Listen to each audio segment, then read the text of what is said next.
Il est dit que à chaque temps du monde, à chaque génération, il y a une épreuve spirituelle, il y a ce qu'on appelle les forces du mal, les forces de désordre, des forces de désillusion qui vont venir nous provoquer, qui vont venir nous mettre dans une situation de difficulté, dans une situation de peine, de souffrance. Et on nous dit que dans la période dans laquelle on est, les forces de chaos, les forces de désordre, les forces d'incohérence, de dispersion, se présentent sous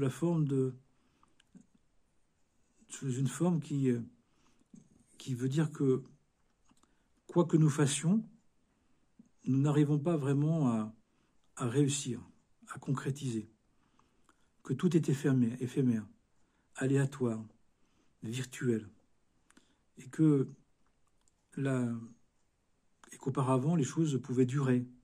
Les choses paraissaient durer, paraissaient tenir. Et qu'on pouvait y tenir, qu'on pouvait s'y référer.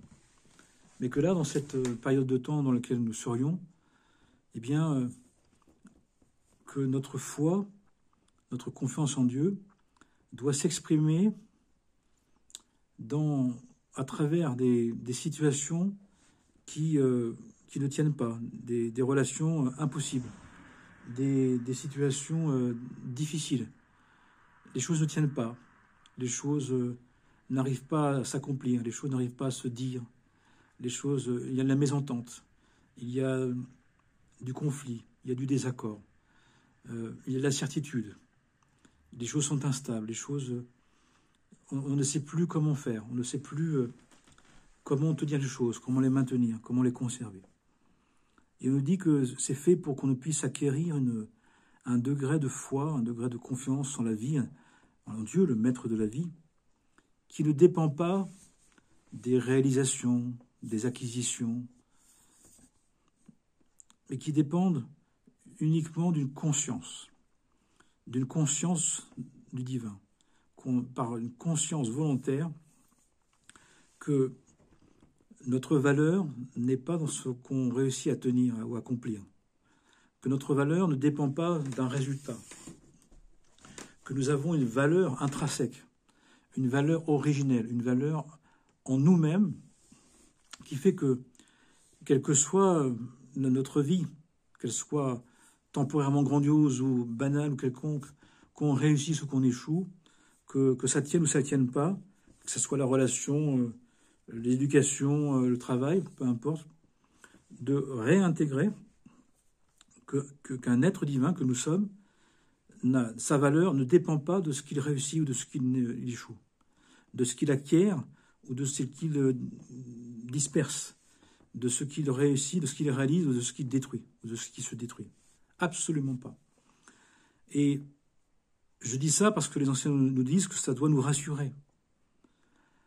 Parce que si on identifie notre valeur, notre existence à ce qu'on réalise, à ce qui tient, à ce qui réussit, à ce qui s'accomplit, ce qui se maintient, alors que c'est plus le cas, que c'est plus possible, on peut aller très mal. On peut se juger, on peut se condamner, on peut se dévaloriser terriblement. Et j'en vois des personnes qui s'affligent, qui se tuent à petit feu, qui sont dans des mélancolies, dans des amertumes, dans des dépressions, parce que ils pensaient qu'ils devaient faire comme avant, et qu'ils auraient dû tenir ce qu'ils avaient dit de tenir, qu'ils auraient dû réussir comme ils le voulaient, comme on leur avait dit. Et malgré tous leurs efforts, malgré toutes leurs tentatives extraordinaires, malgré tout ce qu'ils essayent de faire, ça ne tient pas. Eh bien, bonne nouvelle, on nous dit que c'est normal, que nous ne sommes pas là pour que les choses tiennent comme avant, pour que notre référence soit ce qu'on accomplit, ce qu'on réalise. Le travail spirituel dans lequel nous sommes, dans les temps dans lesquels nous sommes, c'est de développer une envie de Dieu, une intention divine, un désir du divin qui est d'une intensité totale et qui, malgré les échecs, les non-réussites, les les aléas, ce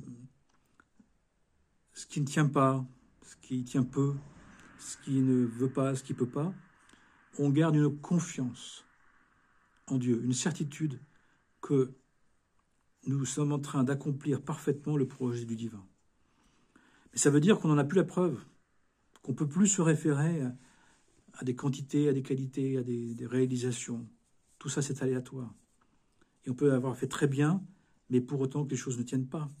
Il y a des personnes qui font très bien, qui ont tout réussi et que ça ne tient pas. Donc il y a un autre enjeu. L'enjeu, c'est de trouver une confiance de l'ordre de la certitude, une référence à partir d'une conscience du divin qui ne dépend pas d'une réalisation, qui ne dépend pas d'un accomplissement, qui ne dépend plus d'une réussite. Alors c'est déstabilisant tout ça, c'est dérangeant, c'est désagréable, parce que ce qu'on nous demande, c'est d'avoir envie de nous mettre dans un désir du divin, quoi qu'il se passe, et de tenir une attitude de morale, éthique, spirituelle, quoi qu'il se passe, qu'on réussisse ou pas, et que de savoir que notre valeur devant Dieu est absolue, qu'elle ne dépend en rien de nos acquisitions, de nos possessions, de nos réalisations, absolument rien. Ça ne veut plus rien dire. L'essentiel, c'est de savoir, de développer une conscience de l'amour du divin, de la miséricorde de Dieu, de sa présence et de sa providence, en tout et pour tout, malgré tout, qui fait qu'il n'y a rien de plus qui doit nous confirmer, qui doit nous donner la certitude de sa présence et de la confiance qu'on doit porter au divin. Amen et Amen.